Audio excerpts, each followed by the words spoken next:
Welcome to the ITSP Magazine Podcasts, a modern, innovative multimedia platform broadcasting ideas and connecting minds.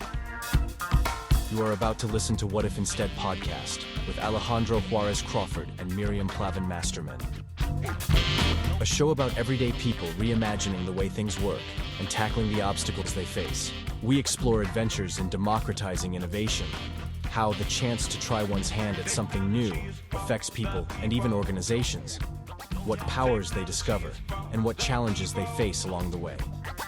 Technology is for the people. It should be used for good, not evil. Technology is for the people.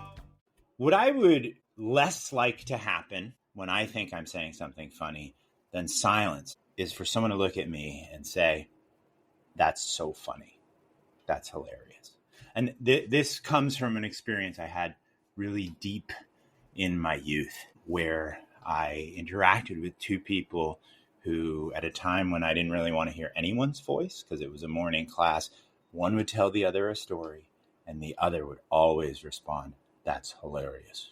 So I'm thinking today about when we're playing for a laugh, when we're making a joke, when we're being witty, what are the reactions that you want, Ed and Mim, and which are the ones that make you nuts? Well, when you say something funny, of course, you want someone to laugh. But it also depends on the context. You may want someone to laugh and then say, "That's so funny." Or you may want someone to analyze your joke. But I think that what's interesting and maybe pertinent to our discussion is, why does that really happen? Why does someone laugh at certain times and can say, "That's so funny" at other times? What happens in our brain? What types of neurotransmitters are being released at that moment? What types of hormones are being released? Is it really you who is saying, "That's so funny," or laughing? Or is it your microbiome that's controlling the release of your hormones and neurotransmitters that's actually laughing or not laughing? Alan Alda, he has a theory which I've talked about on this podcast before because it's a favorite of mine, that comic timing is based on waiting just long enough for the thought to have processed all the way. And you're making me think, as you talk about, you may want someone to analyze your joke, that the reaction we want when we are being playful, we want it to be an almost unconscious reaction where we're interacting with the unconscious mind. Because when you said, "That's so funny," in response to what I said, I laughed. But I didn't stop and think, "Oh, that's pretty funny." I almost did the opposite of stopping and thinking that's funny. I thought maybe analyzing if you were in a comedy class and your tutor in the comedy class says, "Funny one." I mean, I just wonder if that's so funny. To me, there's three things that it could be. One, you really feel bad for the person because it's not funny and you think the silence is terrible, so you want to fill it. Two, you actually think it is funny and you have flat affect, which I've seen, which is very weird in person because you're like, the person's clearly amused, but there's nothing happening. Then the third is like, you don't know what to say, but you think you need to say something. You can be professionally evaluating the joke. That's true. I mean, I just wonder if "That's so funny" is the version of that Pan Am smile, right? The fake smile that doesn't quite get to your eyes. You're trying to throw them a bone, but not really, not all the way. I don't know. Yeah, flat affect may be the exception that proves the rule. In that if I write a poem, and we have this in common, you're a distinguished poet, it's not the literary criticism of my poem that is the response I'm really going for. If I play a song, it is not the analytical response to the song I'm most interested in. That doesn't mean that I don't later take that as a way of reviewing what I've done. It's very useful in a workshopping sense, but in terms of the response I'd hoped for from that poem, I actually want to get people out of that part of their heads, the prose part of their heads. Yeah, what I realize is that the response that warms my heart is when people keep rereading and they then just becomes a part of their almost everyday lives.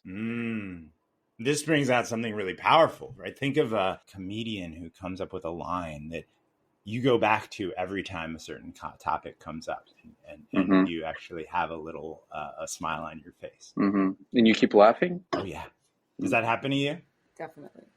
I could give you many examples right now, but I think instead of going there, we should dive into your work, not just in poetry, but also in the climate transition in a way that we don't always talk about enough. I mean, we're very fortunate today because we have someone who is, I mean, the definition of a multi-hyphenate, if I could say it that way.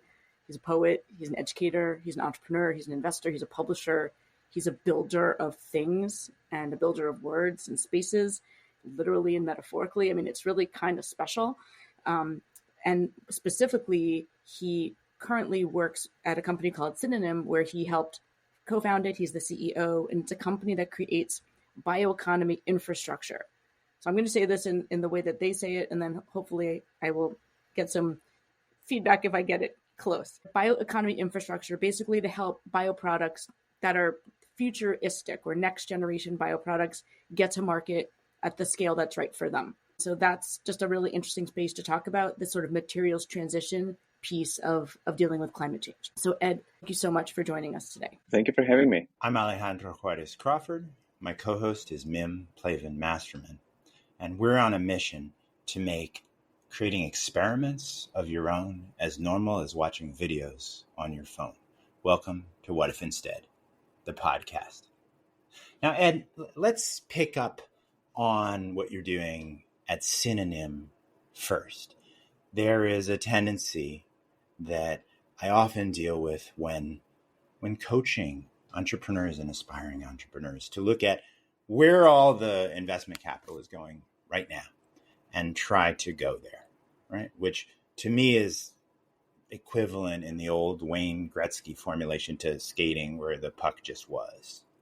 And I see you doing something very different where on the one hand, you're into applications that relate to some very hot topics, but you're thinking about it in a way that one doesn't hear every day. So let's begin with, how did you see the opportunity as a non-biologist that became Synonym?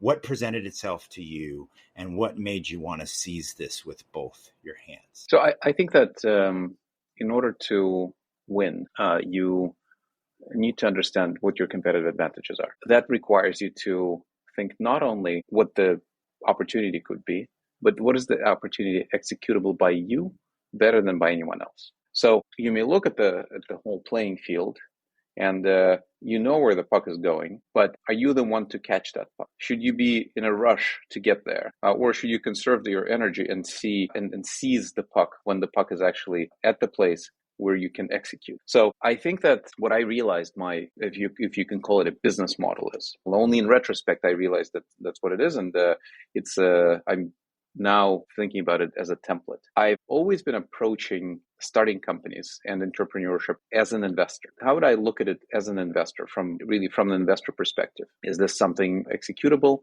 Is this an interesting market? Who are the people going after this market? It was very similar with a company I started previously called Notel, which became one of the leading flexible office operators. I was walking around Manhattan, and I thought that every one of these 40-story buildings is a unicorn, like literally unicorns sticking out of the ground. It's interesting, like the economics of these buildings on some level are not that different from the economics of a software company. If you want to build $1 billion software company, you still need to invest 100+ million. You take a lot of risk. And with buildings, you also take a lot of risk. It takes time. There's a lot of this unpredictability. You're really building a business. And I thought, well, maybe in this interesting world of real estate, I could apply some things that I know about technology. And I started thinking about real estate tech, which we now call prop tech. And that was about 10 years ago. And then I started digging in, and I found out that there's WeWork, it was already growing. There were other co-working spaces, which WeWork really just industrialized. in the same way that there were lots of coffee shops and then Starbucks really industrialized that market. And I thought that there could be an interesting opportunity. And that opportunity is not just about individuals working, but about companies working. How not how individuals need space, but how companies need space. And there was something that was broken in the leasing market. Leases were getting shorter and shorter, and at some point there's a disconnect between what real estate owners can do and what companies need. And this ranges from smaller companies to some of the largest multinationals. Formulating this took a bit of time and took a bit of working through the maze of the market, speaking with entrepreneurs that are thinking about the real estate market, understanding what the opportunity could be, and also understanding what is the opportunity which I could execute on, or I could execute together with someone. So in the case of Synonym, I did think that it would be impossible for us to solve our climate challenges without thinking about materials. So energy is something that everyone talks about when they talk about climate. We're using lots of energy. That energy is primarily carbon-based. Let's use less carbon-based energy and replace it with renewable options. With materials, it's almost hidden. There are not many people in the world, percentage-wise, that actually understand how stuff is made and where the stuff that we use in our everyday lives comes from, how much plastic there's around, how large the specialty chemicals industry is globally. My co-founder, Joshua Lacter, and I formulated this thought that there will be a massive move from fossil carbon to biological carbon. Because we will, as the economies grow, we will still need to have as much material as we use, if not more. And we need to have physical matter from which that material is made. Fossil carbon was biological carbon at some point, but it took 20 million years to make it into fossil carbon, or 60 million years. And with biological carbon, something that's renewable on an annual basis. And that biological carbon is something that comes from corn. It could be biological biomass. It could come from sugar beets. It's some form of carbohydrate. There's all this feedstock, and we'll come to the market. There are technologies that are being used for processing that feedstock into valuable products or valuable ingredients. And there are companies that are interested in adopting these new ingredients. We will need to have infrastructure for production. In the same way that we have this massive data center infrastructure that powers the internet, we need to have massive biomanufacturing infrastructure to power the materials transition from fossil carbon to biological carbon. So can I ask a question about this and the infrastructure piece? So you're talking about the feedstock, farmers that are producing the corn, the biomass, the sugar beets. When you're thinking about the infrastructure, is it collaborating with the farmers to help them think about getting the stuff to your production facility? Is it collaborating with the materials scientists and designing it that way? Like which side comes first when you think about this infrastructure? Yeah, so I use the term infrastructure loosely. It's infrastructure. You can also call it an ecosystem. Synonym is building the ecosystem of for 21st century manufacturing. We're accelerating the production and market adoption of bioproducts, meaning that we touch every aspect of the supply chain. We understand what needs to happen in the fields and what the farmers are dealing with, and what the waste products are, what the core products are that the farmers are delivering, what the waste products are, what could be optimized there. We may not be an active participant in that, but we need to understand what's happening there in order to run proper techno-economic analysis for products that could come to the market. Then the core infrastructure, like physical infrastructure that's needed, is fermentation capacity.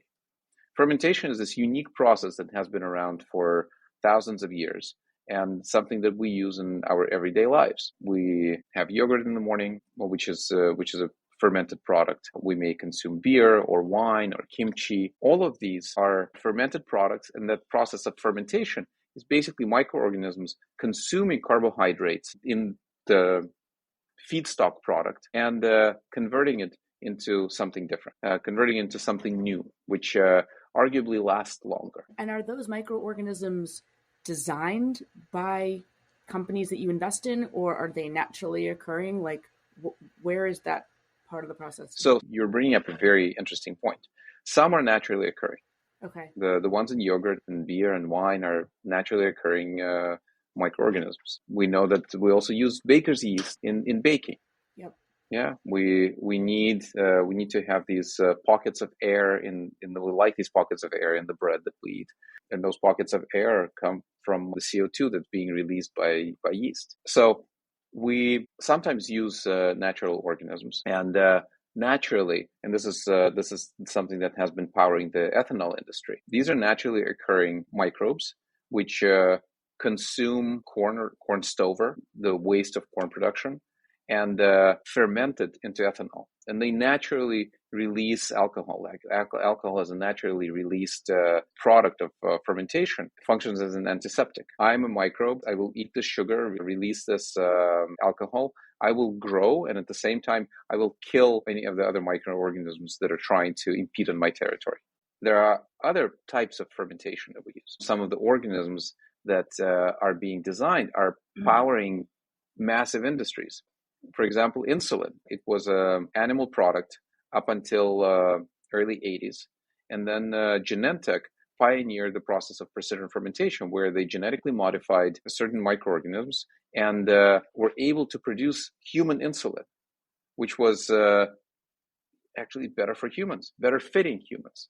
Through this process of precision fermentation, they saved countless lives, millions of lives, affected hundreds of millions of people, certainly billions of people over the last 40 years of companies like Novo Nordisk and Eli Lilly and Sanofi making insulin through precision fermentation. The current products, there's an Ozempic, Wegovy, Mounjaro craze. This is a precision fermented product made in a very similar way to insulin. If you can make these products, what else can you make? Can you make collagen in the same way? Because all of the collagen that we currently consume is animal derived. There are certain technology innovators that are making collagen through precision fermentation. Some of it is on the market, but very, very little compared to the total amount of collagen that we consume, both topically and through ingesting. And then the future is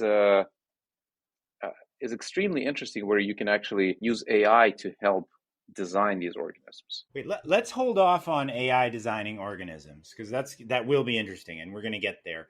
I want to just back up a step to sort of how you think about these things. And you began by saying, when you were looking at buildings, that you thought any one of these buildings is a unicorn sticking out of the ground. You then did something similar when it came to the transition for materials. And you said, biomanufacturing will need to power the transition from fossil to biological. We're going to need to make that possible en masse. And now we're about to talk in a moment about different ways of using the language capabilities of AI than we read about in your average business press article. You've made me think, Ed, that you're actually looking at business opportunities the way a poet does. Now, bear with me for a second. Vítězslav Nesval, and you'll correct my pronunciation, had this idea that logically, and I'm quoting, the glass belongs to the table, the star to the sky, the door to the staircase. That is why they go unnoticed.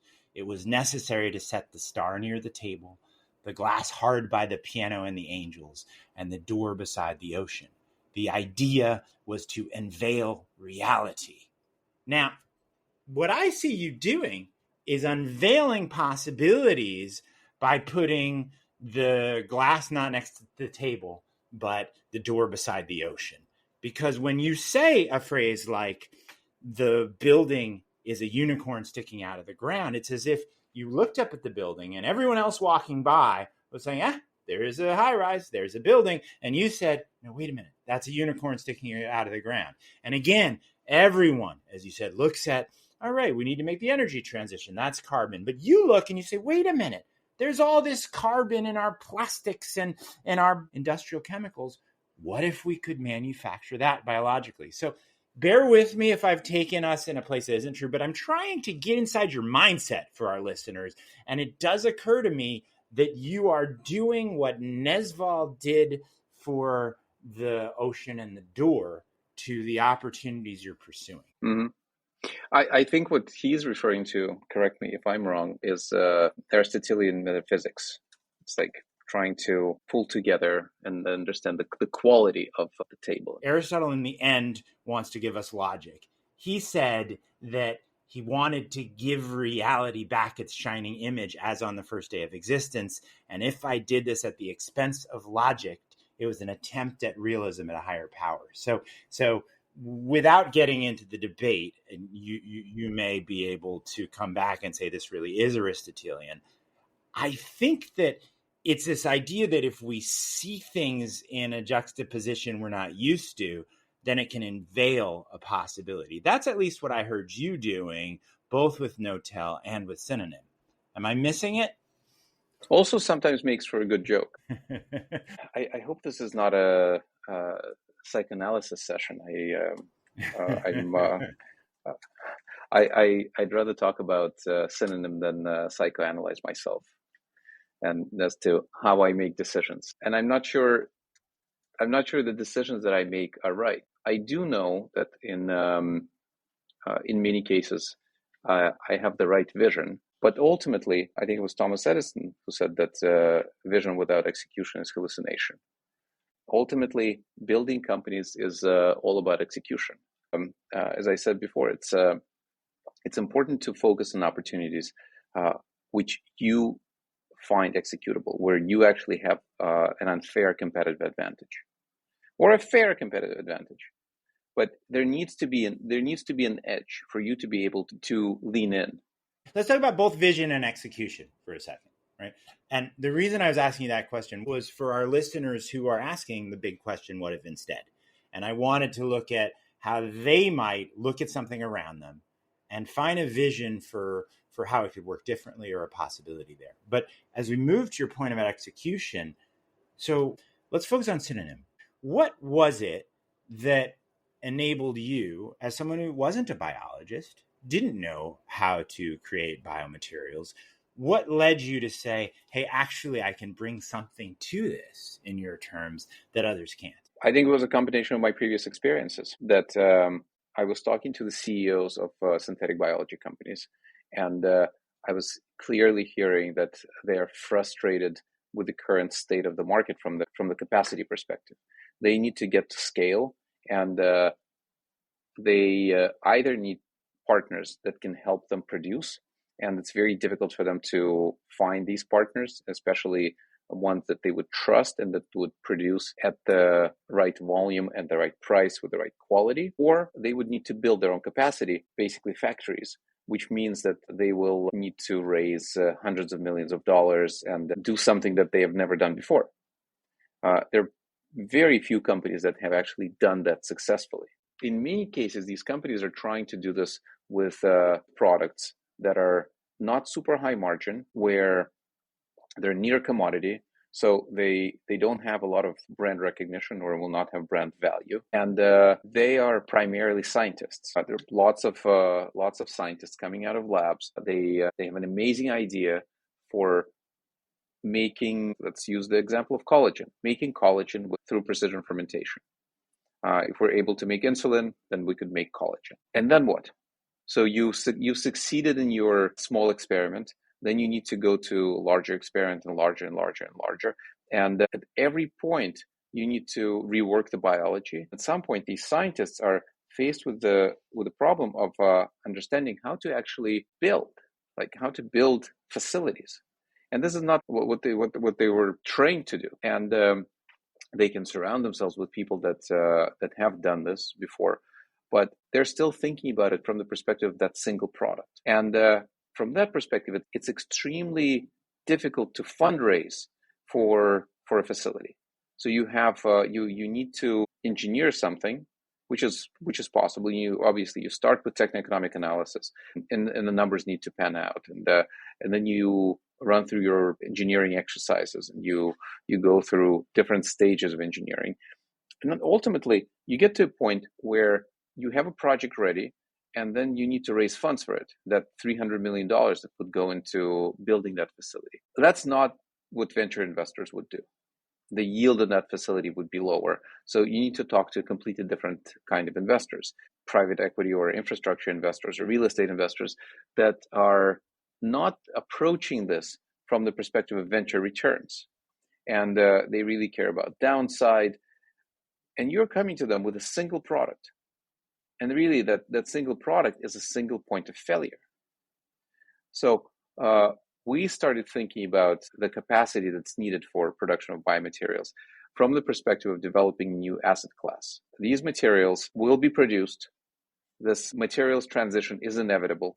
We will move from fossil carbon to biological carbon. It will take time. It will take several decades to make any significant dent, but it will happen. And that infrastructure needs to be built. How do we unlock the capital for building that infrastructure? Ed, would you break down for our listeners how you saw the need for a new asset class in that and exactly what you mean by that? I think I know, but I want to tease it out. Mm-hmm. An asset class is something that's typically uncorrelated to other asset classes. So gold is a certain asset class, and it's typically not correlated to the performance of stock market.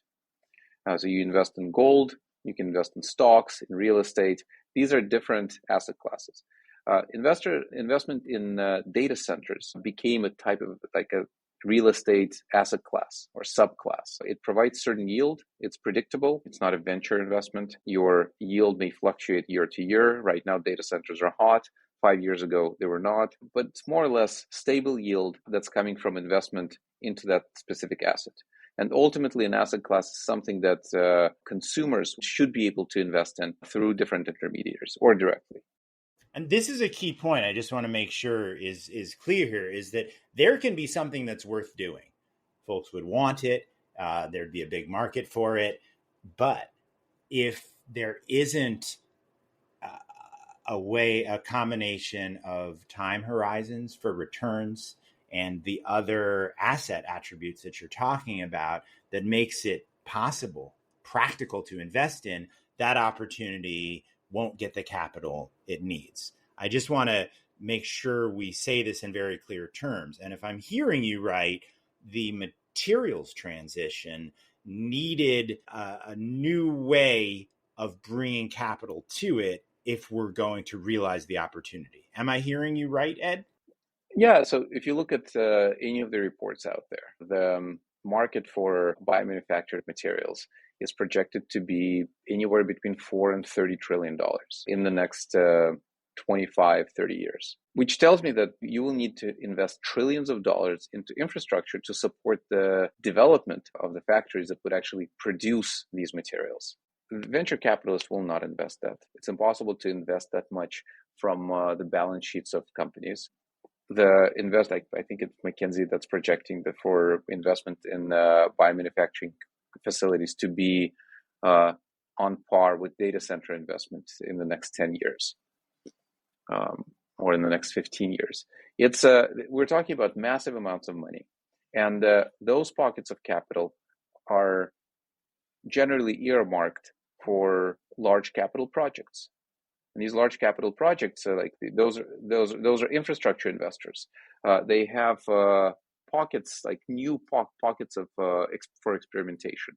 Generally, they finance roads and bridges and power stations and sometimes hospitals. And then they have new pockets where some of that capital went into controlled environment agriculture. Some of that, at some point, someone said, well, let's finance data centers, and was able to underwrite Facebook's credit. Sometimes you are able to get these funds to lean into renewable energy, and they have over the last 10 years. And whereas it was impossible to finance something through infra capital 15 years ago, now this is the main way to finance it. So there are these trends, and there are templates of how it was done. It's just very difficult to do at the beginning. Right. And this is the reason it's often been observed that without the Cold War investments in ARPANET, it would have been very hard for the internet to have developed. Jeff Bezos has said that folks like him, and Zuckerberg were able to very quickly create large companies because of the massive investments in the Postal Service, in Amazon's case, and in the digital infrastructure as well.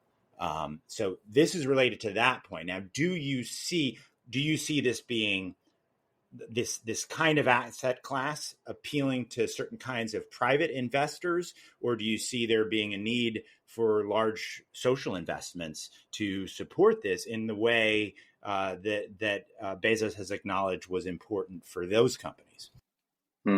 So it's a very interesting point that you bring. In 22, I think it was in September of 22, the Biden administration issued an executive order for supporting the bioeconomy and biomanufacturing. And they earmarked or asked agencies to earmark $2 billion to spur this new industry. And it was actually, interestingly, the development of biomanufacturing was first envisioned by the Trump administration. Biden executed it. Now Trump is back, and the funds that the agencies have earmarked will actually be spent under Trump. The largest program right now, that's the largest government-supported program, is actually coming from the DoD, the Department of Defense. This is interesting, and you brought up the internet. It's an interesting similarity to DARPANet and how the internet was originally built. The Department of Defense sees biomanufacturing as one of the critical technologies, and wants to make sure there's adequate capacity for production of critical materials for DoD supply chains and for DoD usage. And they created this program called Defense Industrial Base Consortium, or DIPSI. And under that program, they will allocate hundreds of millions and then billions into supporting biomanufacturing infrastructure. And they earlier this year, they awarded 34 contracts to various companies in the space, ranging from production of new food ingredients to specialty chemicals to certain infrastructure. And we're a part of that program, or Synonym is a part of that program. And we're all working towards building this capacity, working together with the federal government to enable the build out of the infrastructure that will benefit both the government or us as citizens or as beneficiaries of what the government does, and private companies. So there needs to be a commercial usage of that capacity, as well as usage for government purposes. The government is actually leaning in, and the Department of Defense is one, and they are the biggest backer and the biggest proponent of biomanufacturing. At the same time, you're seeing certain rumblings from the Department of Energy, some things happening at the Department of Agriculture. Synonym has also received a grant from the Department of Commerce, from the Economic Development Administration, for building a demo-scale facility in Illinois, and which we're doing in partnership with Premiant, which is one of those feedstock suppliers. They're one of the leading corn wet millers in the U.S. I have sort of a two-part question. So you've got government as your primary investor, sort of the first investor in the door that's spurring all this other potential investment from other government agencies. Is this only happening in the U.S. because of the contracts with the DoD or Department of Energy? Are there European comparables that you're also working on? Sort of, how do we think about where this transition is taking place? Yeah, so China has made biomanufacturing one of its strategic priorities in its 14th five-year plan. And they are allocating a lot of capital to building capacity, and they want to flood the world with Chinese bioproducts. This is something that neither US nor Europe wants. India has published a bioeconomy strategy. Saudi Arabia has allocated billions to its bioeconomy strategy. Europe is doing this as well, and the capital that the EU has allocated, or the member states have allocated, has primarily been earmarked for research. But I'm certain that there will be pockets that will be applicable to building infrastructure as well. So I wanted to follow up on one thing before. I know Alejandro has a question, but so you mentioned Saudi Arabia. So forgive me for being a little skeptical. Mm-hmm. Saudi Arabia, as a fossil fuel producer, why would they be investing in something that could eventually destroy part of their business? Well, it wouldn't. That wouldn't destroy part of their business. But if they're not a part of that, they may be on the short end of the stick. So if you take it for granted that we are ultimately moving away from fossil fuels, it'll take a long time. And we're continuing to invest, maybe less. Maybe some countries are investing more. Some countries are not investing. But the investment in development of fossil fuels, in extraction and processing, in refineries, in transportation continues. And it will continue because it's a very large market. And there will be a lot of inertia in that space. At the same time, we know that ultimately we're moving towards more renewable energy sources, just like we're moving towards biological carbon in materials. It will also take a long time. It's definitely not a sprint. It's a marathon for everyone who's involved in these spaces. And I think it's important for countries, especially for countries that will be most affected by the materials transition, to invest in development of infrastructure for new materials. If you're producing certain chemical, let's say adipic acid, you have a certain supply chain, you have capacity to produce. You also have your customers that are buying it from you. Your customers will continue buying it, and what can change are your production methods. And we are going through this massive process shift in everything. It starts with digital, and AI is driving this massive process shift in the way that we work, in the way we think about information, in the way we create content, in the way we augment content creation. So these processes are changing. These processes will be changing across a number of industries, both augmented by AI and not. So if I'm a petrostate and I believe in the idea of multiple S curves where there's one innovation, it flattens out at some point, and so I better have another one ready to go up the steep part of the slope in terms of its potential, then of course I want to, cynically speaking, I want to maintain the fossil economy just long enough, as long as I can, while also investing in what will replace it, either as ecological pressures force us off of fossils or as the wells run out. Now, can we move the ultimately you talked about closer? For you as an entrepreneur, I hear you that it's going to take time. But now let's say we don't have time as a planet. And are there things we could do to advance this, not on the petrostate's schedule, but on the schedule that would work well for the rest of us?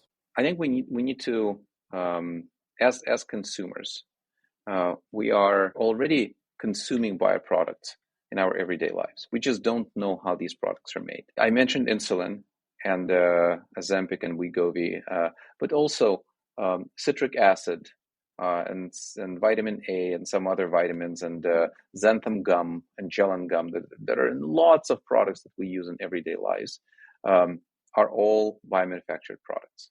They're all products of fermentation, specifically microbial fermentation. And we just don't think about this. And as consumers, we don't think about the way things are made. But there are certain industries where consumers are asking for things to change. Fashion and health and beauty are some of them. So in fashion, you see lots of fashion houses moving away from nylon or polyester, or trying to replace nylon polyester, or trying to replace leather with an animal-free material. So those are the consumer pressures they're feeling. At the same time, in the food industry, you're seeing certain chemicals that are ingredients in our food products being regulated out, like certain toxic dyes or colorants, things that go into Doritos or Frito-Lay or Cheetos or other things that we eat out of plastic bags. So these are both there are the consumer and certain government pressures on business to change, which are driving adoption of byproducts. And as I said, it will take time. But we're talking about very large parts of the industry. Those are very large S's. So I want to get to the point about AI and biomanufacturing that you started to get into earlier. And I said, let's hold that for a few minutes. Mim and I, if I can speak for both of us, have an impatience with AI solutions that attempt to replace a service or a creative function with something that is cheaper to generate, but in the end is canned and, in our terms, unresponsive. So I have skepticism about some of the applications of large language models delivering on their hype. On the other hand, I've heard you talk about an approach that uses AI's capacity to synthesize and to deal with language in a way that I found very exciting for biomanufacturing.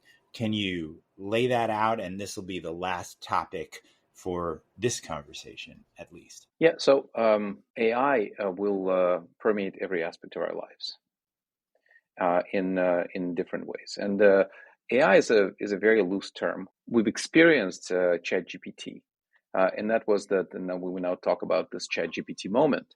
But AI had been around before in various ways. Tesla has been talking about self-driving cars, and we've used similar technology in running our call centers. And we've had some frustrating experiences, some less frustrating experiences. This was all pre-ChatGPT. ChatGPT just opened people's eyes to what is possible. And large language models is just one of the paths. It's one of the pathways for AI to show us what it can do. There are and there will be others, and we will move to better technologies. But speaking of large language models, I think this is an easy example. Think of what ChatGPT has shown. So you can write text and produce videos, create these short videos. Humans can do all of that, and we have done that for quite some time, at least over the last 100 years. I'm referring to creation of videos. What we are not able to do is write DNA, and large language models will be able to do that. There was already a model released over the last few weeks by a group of Stanford scientists called EVO, which is using AI to generate genomic sequences. And what this means is that we will be able to create novel non-model organisms. We write DNA of an organism, and the DNA in this case is like executable machine code. Just instead of ones and zeros, you have the letters of DNA. It's a little more complicated, many more orders of magnitudes of complexity, but it is code. And we've been trying to decipher what that code means for decades. We've sequenced DNA. We know what the letters are. We know what that sequence looks like in every place. We just don't completely know what it means. So we don't fully know the cellular function. But this is something with which AI will be able to help decipher that cellular function and be able to pull together the letters of the DNA into executable machine code, which will create new organisms. And then maybe we'll be able to write that code of life in the same way that we're writing computer code. We'll have some low-level languages like C, and then we'll have higher-level languages in which we will just, or maybe it will be our human language that will allow us to request for certain organisms to be designed. And those organisms will have certain purpose and certain traits. Like, I want an organism that will eat plastic and will do it at a temperature of 72 Fahrenheit, and it will secrete something useful like collagen, and there will be the byproduct of it will be something else that's equally useful. Ed, from real estate to food and chemicals, all the way through to plastic-eating organisms, I appreciate the way in which you're not just asking the question, what if instead? But as you've said, you're going deep, you're executing, you're living that question. It's been such a pleasure having you here, and can't thank you enough for the conversation. Keep us posted as this goes further with your work at Synonym and beyond. Thank you both. It's been a pleasure.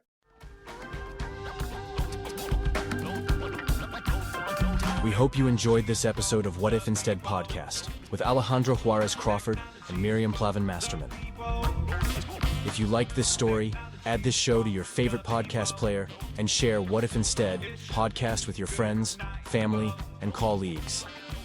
If you represent a company and wish to connect your brand to this show and its audience, visit itspmagazine.com to learn how to sponsor one or more of our podcast channels. We hope you will come back for more stories and follow us on our journey.